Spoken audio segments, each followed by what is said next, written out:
Oui, bonjour chers compatriotes, bonsoir chers compatriotes, c'est Bertin Badiambile. Encore une fois, je suis devant vous pour analyser, réfléchir sur la situation politique de chez nous. Je vous remercie, comme d'habitude, mais sincèrement pour l'opportunité que vous me donnez, pour le temps que vous m'accordez. Et je vais vous demander de liker la vidéo si vous l'aimez et de le partager. Et c'est comme ça qu'on peut atteindre un auditoire un peu plus élevé pour pouvoir réfléchir ensemble. J'avais fait une vidéo il y a comme 2 jours, mais je ne l'ai pas publié. Je me suis rendu compte que c'était 43 minutes. Et en le réécoutant, j'étais en train de dire Kadima, Kadima. Je me suis dit, oh, si mes amis voient ça, que moi qui connais bien Kadima, je dis Kadima. Peut-être à force d'entendre les autres personnes, je me suis dit, non, non, je suis mieux d'effacer et puis de recommencer à zéro. Aujourd'hui, comme j'ai eu du temps, c'est l'action de grâce ici, c'est un jour férié. Alors, merci du temps que vous m'accordez. Évidemment, vous avez déjà compris de quoi je vais parler parce que ça doit être révoltant ce qui est en train de se passer chez nous. La division entre les 6 confessions et la Cinco. Qu'est-ce qui se passe?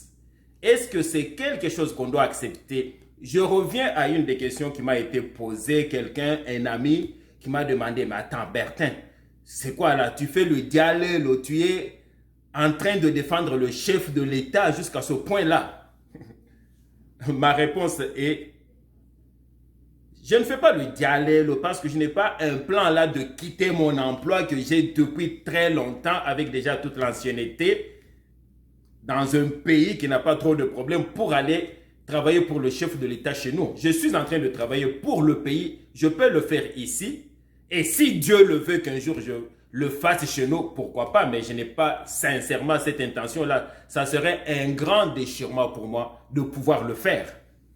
Alors, mais pourquoi est-ce que je le soutiens? Parce que ça a été notre souhait pendant les... Vous savez, nous sommes sortis ici, là, pendant le mois de janvier où parfois il fait. On parle parfois de moins 20 degrés, vous n'avez pas d'idée c'est quoi, dans le passé pour manifester, pour s'assurer que, comment est-ce que ça tombe toujours sur nous Congolais, qu'il y ait des étrangers qui sont en train de nous guider. Regardez combien de notre peuple est en train de mourir dans l'Est. Et quand on approchait déjà les élections là et que M. Kabila a choisi son dauphin, la majorité d'entre vous et moi là, on se disait, oui, on serait même prêt à accepter Chadari là, mais pourvu que ce ne soit pas Kabila. Mais on se posait des questions, mais est-ce que Chadari est vraiment congolais? Et puis, on s'est retrouvé avec, d'un côté, Tshisekedi, de l'autre côté, Fayulu. C'est sûr et certain que pour les gens de Tshisekedi, c'était une injustice. Il fallait quelqu'un qui a déjà un parti politique sérieux, avec des assises partout dans la République. Comment est-ce qu'on a fait le choix? Ils ont truqué les choses pour que ce soit Fayulu qui n'a qu'un seul petit parti politique. Évidemment, les gens de l'UDPS n'ont pas voulu adhérer à cela. Mais une chose est certaine, entre les deux là, c'est-à-dire si on devait avoir Kabila d'un côté et de l'autre Fayulu ou Tshisekedi, je pense que Fayulu aurait été le moins pire, n'est-ce pas, de choix pour les gens de l'UDPS, plutôt que de retourner avec Kabila. Donc on avait besoin absolument de quelqu'un que l'on sait que il n'aurait pas de plan bien établi avec des étrangers comme les Rwandais et puis pour détruire le pays tel que ça a été fait là. Mais on a la chance que celui qui est à la tête du pays présentement, c'est Tshisekedi, quelqu'un dont nous n'avons pas vraiment des doutes, peu importe s'il utilise une stratégie ou une autre stratégie pour travailler avec ces gens-là. On a vu, il a déjà prouvé qu'il a travaillé avec Kabila, mais aujourd'hui il ne travaille plus avec Kabila. Mais une chose est certaine, finalement on a quelqu'un qui est congolais et on est sûr qu'il est congolais. Voilà. Il pouvait ne pas être Tshisekedi. J'allais faire quoi selon vous? Souhaiter qu'un étranger retourne ou bien s'assurer que non, non, celui qui est là, on est mieux qu'il prenne le pouvoir, qu'il éloigne tous les étrangers le plus possible jusqu'au moment où on peut maintenant, ça reste une guerre entre Congolais eux-mêmes, éventuellement choisir qui est le meilleur. Voilà que n'importe quel vrai compatriote devrait penser de cette façon-là. Alors, on a la chance qu'on a Tshisekedi présentement, qui n'a pas encore maîtrisé le tout à 100%, parce que s'il avait maîtrisé le tout à 100%, on aurait la paix dans l'Est déjà. Nous n'avons pas la paix dans l'Est. Alors, tout ce que nous pouvons faire pour le soutenir, parce qu'en ce moment, il est le seul pilote qui a l'avion. Maintenant, si vous tirez encore sur le pilote et que lui tombe, est-ce que nous savons dans quelle main notre pays va retomber? Nous ne savons pas. Et donc, voilà pourquoi je soutiens le chef de l'État. C'est parce que nous tous, nous aimons ce pays-là. Nous avons souffert. C'était de la honte. Étant en Occident, nous savons que nous sommes chez autrui, mais chez nous, là, c'est d'autres personnes qui dirigent. Nous n'avons rien à faire chez nous. Non seulement cela, ils ont même décidé de nous enlever la citoyenneté, la nationalité. Est-ce que vous comprenez jusqu'à quel point ça nous rabaisse? Alors, pouvoir avoir quelqu'un qui est du pays à la tête, qu'il soit Tshisekedi ou n'importe qui, mais quand on est sûr à 100% que c'est un Congolais, nous devons faire tout pour qu'il puisse maîtriser vraiment le pays. Est-ce que ça veut dire qu'on est d'accord avec lui sur toute sa vision, tout ce qu'il fait? Non, on n'est pas d'accord avec lui sur toute sa vision, mais il est le moindre mal de tout ce qu'on peut avoir là-bas en ce moment. Il est le moindre mal à mon point de vue. Voilà pourquoi je le soutiens. Ce n'est pas pour faire le dialogue ou ce n'est pas parce que je vais aujourd'hui abandonner mon emploi pour aller travailler avec lui là-bas. Non, je n'ai pas cette intention-là. Mais à long terme, pourquoi est-ce que quelqu'un ne servirait pas son propre pays? Peut-être même quand Tshisekedi n'est plus au pouvoir, parce que je ne me vois pas y aller dans les prochains jours-là. Si j'y vais, c'est peut-être pour quelques mois et revenir ici. Alors, revenons maintenant à la situation. Qu'est-ce qui se passe entre la Senko et les 6 confessions? Commençons par pourquoi est-ce que M. Cholet, Ambongo, la Senko, on sait que ce n'est pas tous les évêques de la Senko, je peux vous garantir que ce n'est pas le cas, qui sont d'accord avec eux. Parce que quand ils discutent entre eux là pendant une journée là, ils n'ont pas fait le tour de tous les évêques du Congo là pour être sûr qu'ils sont d'accord avec leur point de vue. Rassurez-vous que ce n'est pas le cas. Alors, quelle est la raison pourquoi M. Cholet, parce que c'est lui qui a fait des sorties médiatiques pour pouvoir parler, pour qu'est-ce qu'il le reproche à Kadjima? Ils ont subi, dit-il, il y a des chefs de confession religieuse qui ont subi de la pression de la part des gens proches du président. Tout d'abord, est-ce que c'est possible de croire à cela? Quand nous écoutons les deux côtés, tous disent que à la fin, avant que les chefs religieux entrent en jeu, il y avait toute une équipe technique qui devait sélectionner. Ils ont sélectionné 4 meilleurs candidats et ils ont amené ces candidats-là, n'est-ce pas, à la table de 8 confessions. Et eux devraient discuter entre eux, les entendre et puis choisir. Tous sont d'accord que le meilleur candidat en termes de CV, et il n'avait pas quelque chose à être reproché du point de vue de son éthique personnelle, c'était Kadjima. Tout le monde est d'accord sur ce point-là. Et qu'il a un CV incroyable. Du point de vue international, il n'a jamais eu de critique quoi que ce soit. Maintenant, M. Scholl veut convaincre les Congolais que la personne qui est numéro 1, c'est comme le premier de classe. Les parents vont faire la pression pour qu'il soit premier de classe. Ou pour qu'il puisse, n'est-ce pas, recevoir le bulletin comme premier de classe. Je ne pense pas que c'est possible. On peut parler si, par exemple, Kadjima était 3e au lieu d'être premier, ou il était le tout dernier, alors on peut comprendre que il y a des gens qui sont allés faire des pressions pour qu'on puisse choisir Kadjima, pour qu'il puisse passer de la 4e place ou de la 3e place à la 2e, à la 1re. Là, on peut parler de pression. Est-ce que vous avez jamais vu le papa ou la maman d'un garçon qui est premier de la classe aller corrompre l'enseignant pour que son fils devienne premier de classe? Ça a toujours été quelqu'un qui est en bas et dans tous les cas, on ne va pas corrompre pour qu'il devienne premier de classe parce que tout le monde va dire non, non, on sait que ce n'est pas lui. Peut-être pour qu'il puisse passer, qu'il puisse avoir le pourcentage de passage, 50%, ou peut-être qu'il ne soit pas dans les 4 premiers, mais pas le premier ni le deuxième, parce que l'habitude, les gens savent c'est qui est le premier ou le deuxième. Donc, monsieur l'abbé Cholet, vous voyez que vous êtes en train d'inventer quelque chose qui n'est pas plausible.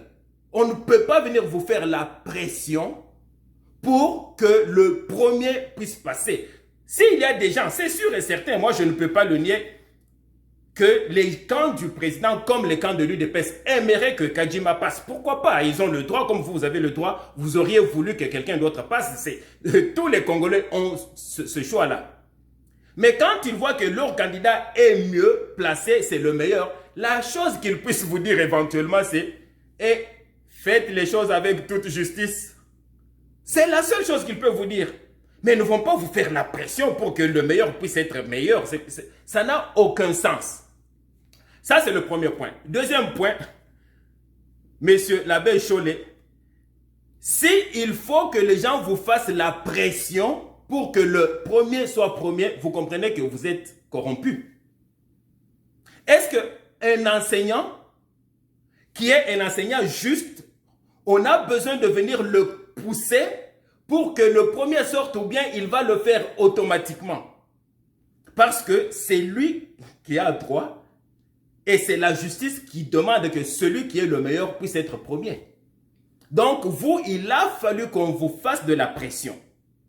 Cela dit, parce que ça ne tient pas debout, le monsieur qui avait parlé dans vos réunions là de la pression, il est sorti à la télévision.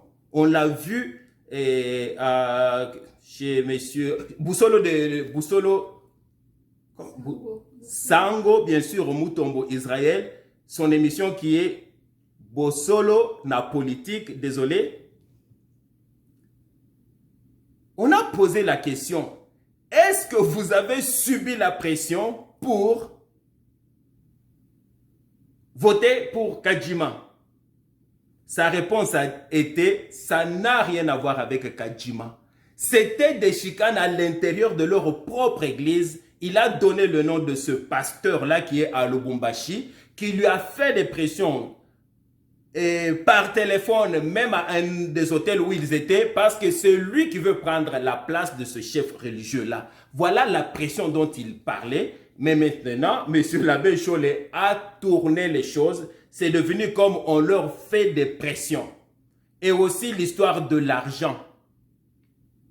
Mais ça revient toujours à la même chose. Est-ce qu'on doit corrompre quelqu'un, un professeur, un enseignant, pour que le meilleur des élèves, le meilleur des étudiants puisse passer? Si on doit corrompre l'enseignant pour cela, ça veut dire que l'enseignant est corrompu. Parce qu'un enseignant normal n'a pas besoin qu'on vienne le pousser. Il va faire les choses automatiquement. Donc, cela dit, maintenant revenons, assumons même que c'était vrai, messieurs, l'abbé Cholet, que c'était vrai que il y a eu de la pression de la part de, je ne sais pas, de la présidence, de la part de certains membres de l'UDPS, parce que je pense qu'on parle d'eux, qui sont venus faire de la pression sur les chefs religieux pour qu'ils puissent voter pour Kadjima. Où est le problème de Kadjima dans tout cela? Parce que quand on doit analyser la situation, quand on doit analyser l'éthique d'un candidat, on n'analyse pas l'éthique des gens qui le soutiennent.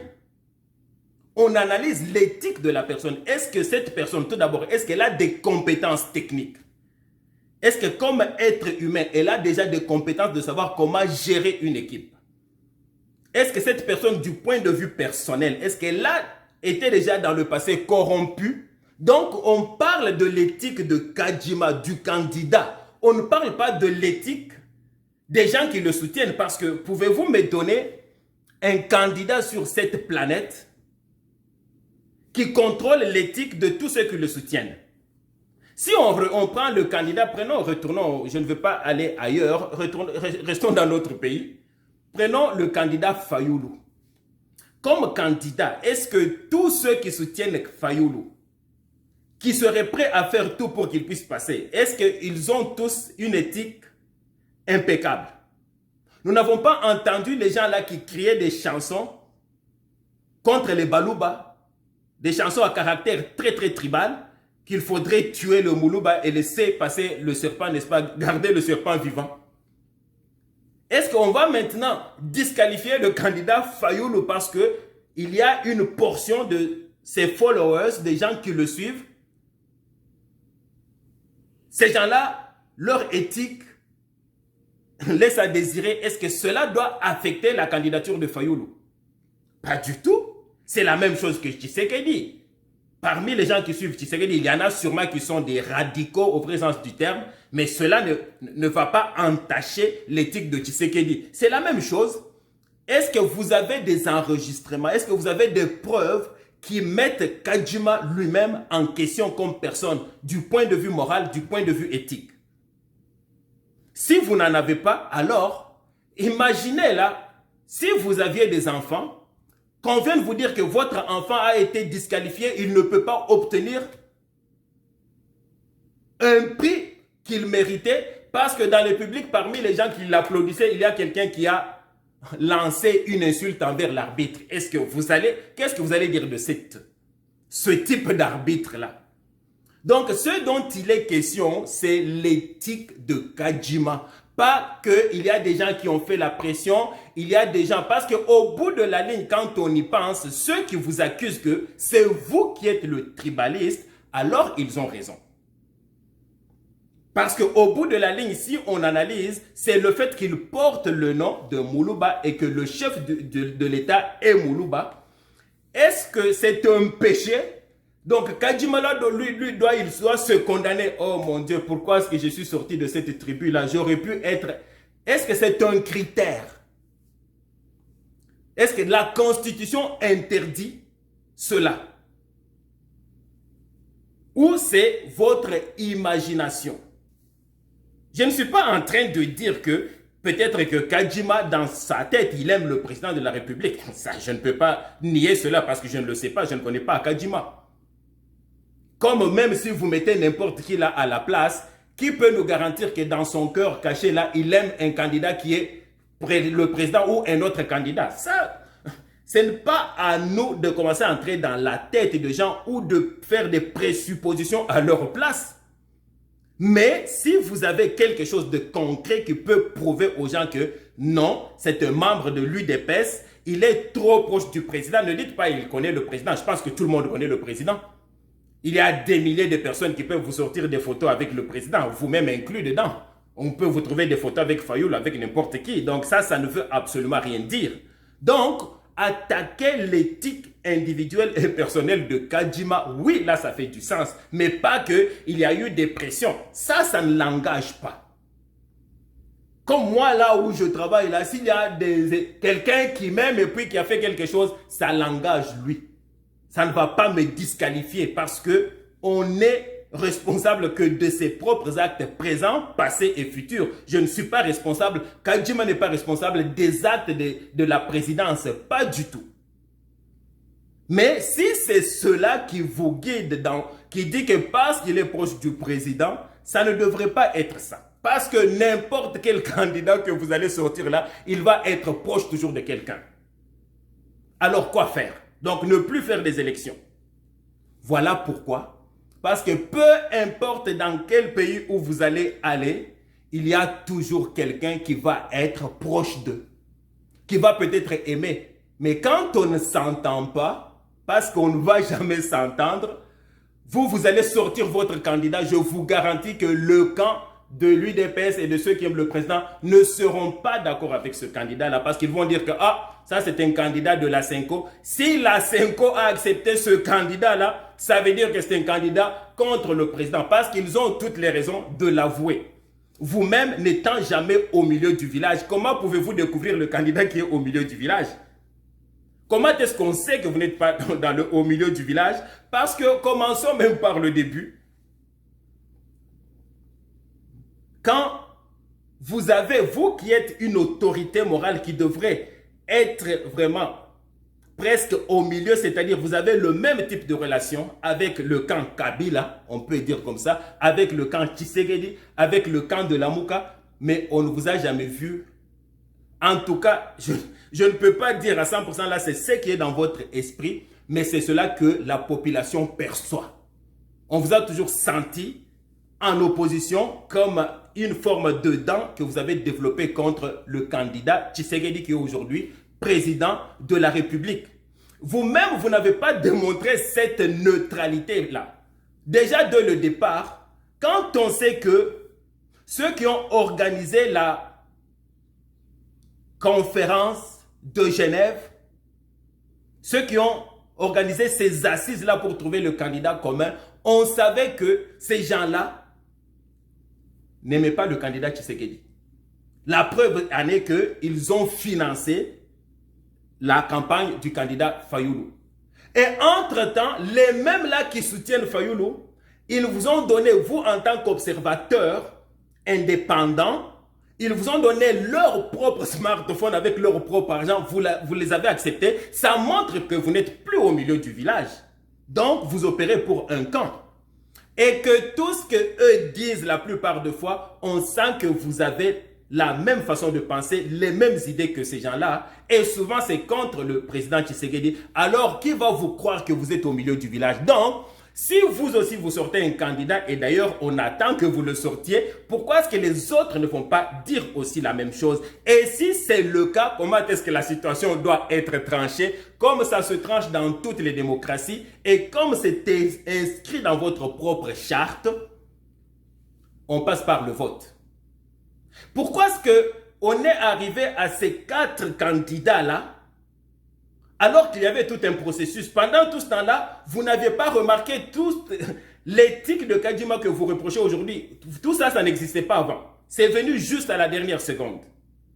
Et quand ça arrive à la dernière seconde, parce que c'est tout à fait normal, aller dans n'importe quel pays, vous n'allez jamais trouver l'unanimité, surtout quand il est question de tout ce qui regarde les élections présidentielles. Ça ne va jamais être l'unanimité. Voilà pourquoi les pays démocratiques vont se fier à on passe au vote, la majorité gagne. Et quand la majorité gagne, c'est un signe d'intelligence, c'est un signe d'humilité que de s'incliner, dire à ces commanditaires-là qui sont derrière vous, écoutez, nous avons fait tout, mais on doit s'incliner. Parce que quand on voit 2 confessions commencer à parler de l'éthique pour enseigner aux autres c'est quoi l'éthique, vous comprenez que nous ne sommes pas sur le bon chemin. Cela dit, la question qu'on doit se poser, pourquoi cet acharnement-là contre toujours le même camp? Parce que si on s'acharne contre Kadima, c'est clair, les raisons ont été données parce qu'il est proche du président. Mais comment est-ce que les gens proches du président peuvent vous faire confiance quand déjà dès le départ, parce que c'est la Cinco qui a commencé à parler des élections, préparons les élections, déjà dès le départ vous montrez vos couleurs en disant les élections qui vont nous amener à l'alternance. Ça c'était vos propres mots. Je me demande, tout le monde se demande, est-ce que c'était un lapsus de langage ou c'était vraiment votre façon de conditionner déjà tout le monde qu'on doit s'en aller vers l'alternance, que Tshisekedi ne doit pas être président. Alors quand vous montrez déjà dès le départ vos couleurs et qui sont tout à fait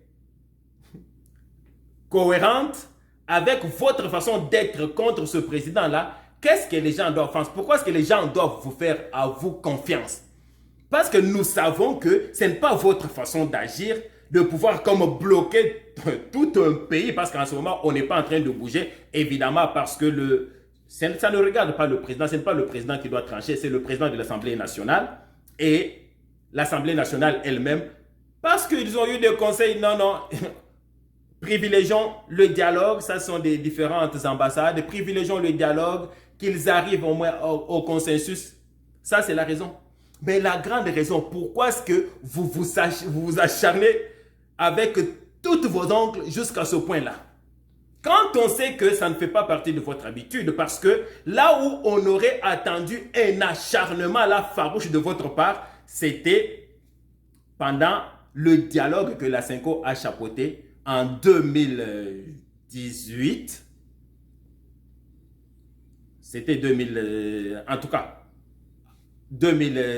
Après l'échec du dialogue là de la cité de l'OUA, c'est que vous avez patronné. C'est là que quand on est arrivé, tous les travaux étaient bien, mais quand on est arrivé vers la fin et qu'on pouvait littéralement là pousser Kabila dehors, Kabila a changé d'idée, il ne voulait plus et c'était clair que c'était arbitraire. Ce qui a poussé à avoir Tchibala, n'est-ce pas, comme Premier ministre. Pourquoi est-ce qu'on ne vous a pas vu mettre, n'est-ce pas, vos pieds sur terre? Non, ça ne va pas être comme ça.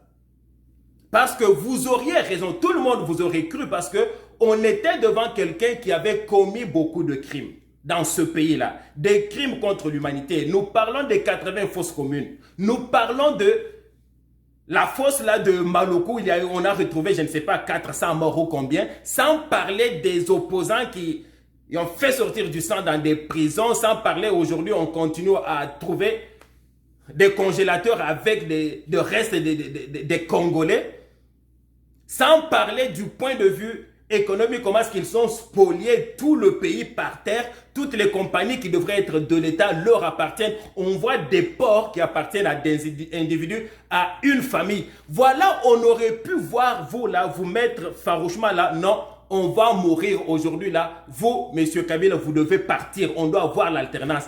On n'a pas vu ça. Mais la façon dont vous vous mettez contre Tshisekedi là, on dirait que Tshisekedi n'a pas 80 fausses communes là. Il a peut-être, je ne sais pas, 200 fausses communes de Congolais qu'il a tuées. On dirait qu'il y a beaucoup d'opposants qui sont en prison en ce moment, d'autres en train de... J'allais dire un terme là que je n'ai pas supposé utiliser. Faire pipi, n'est-ce pas, 200. On croirait que la famille Tshisekedi doit avoir peut-être déjà 200 compagnies là, que comme Panama Papers ont fait ressortir. Parce que quand ça vient des institutions internationales où les autres chefs d'État sont cités, ben on n'a pas de doute parce que ce n'est pas fabriqué par un Congolais qui est pour un camp ou contre un autre camp. Donc, quand on vous voit là, vous tenir vraiment contre Tshisekedi, on dirait que nous sommes devant ce dictateur-là farouche. On doit débarrasser le peuple de cela. Alors que nous sommes devant quelqu'un qui, avant même de pousser Kabila dehors, on l'a vu y aller doucement. Et Kabila est toujours là. On ne voit aucun opposant en prison. Aujourd'hui, on n'a plus peur de l'ANR. On a peur plutôt de l'IGF. On commence à avoir peur de la justice. Ah oui, mais la justice n'est pas parfaite. L'IGF est sélectif. C'est vrai peut-être tout ça. Mais au moins, c'est déjà en route. On ne peut pas s'attendre que quelqu'un qui n'a même jamais marché depuis tout ce temps commence à faire des marathons sur le champ. Ça peut être progressif, mais est-ce qu'il nous pousse sur ce chemin-là que les gens commencent à avoir peur? Oui, mais alors, la façon dont vous vous mettez devant lui là, on dirait qu'il est pire que celui qui était là et vous ne vous êtes jamais mis. Au contraire, on vous voit aujourd'hui faire des déjeuners et des dîners avec ce monsieur-là qui est venu même lancer des bombes lacrymogènes dans vos propres églises, qui a tué des gens qui vous ont fait confiance, qui ont répondu à votre marche. Aujourd'hui, vous mangez avec eux. Vous reprochez à Tshisekedi pendant l'homélie, alors qu'il est venu vous consoler, pendant les funérailles de Monseigneur Mosengo. Et entre-temps, vous en profitez pour lancer toujours quelque chose comme d'habitude. Des gens là qui se sont enrichis illicitement alors que le peuple souffre. Et quelques jours plus tard, vous accueillez la famille qui est parfaite. Eux qui n'ont aucune richesse, vous leur faites une messe privée, alors qu'ils n'ont même pas encore répondu de tous les morts. Donc, c'est cela qui fait que les gens ont des difficultés à croire vraiment que vous êtes au milieu du village. Alors, si vous n'êtes pas au milieu du village, comment pouvez-vous prétendre reconnaître quelqu'un qui va être au milieu du village? Donc, chers compatriotes, je vais m'arrêter. Je pense que je dois être rendu à 30 minutes. Ouvrons les yeux. Ouvrons les yeux. Parce que on a des soupçons qui est derrière la Senko. Mais la Senko doit nous convaincre qu'elle est au milieu du village et que là, comme intérêt, pas leurs propres intérêts, mais ça doit être les intérêts de notre propre pays. On doit sentir la Senko, on doit la remettre à sa place.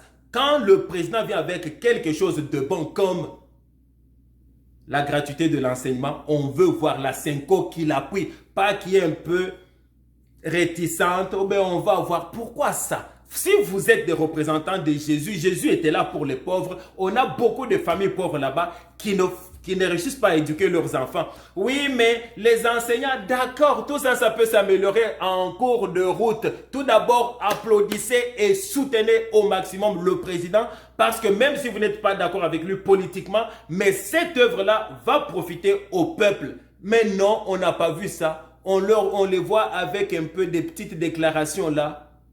Rien de concret. Ils vont se cacher derrière les enseignants. C'est sûr et certain qu'on veut que nos enseignants soient bien payés. Ils ont souffert pendant presque 60 ans, là, les enseignants dans ce pays-là.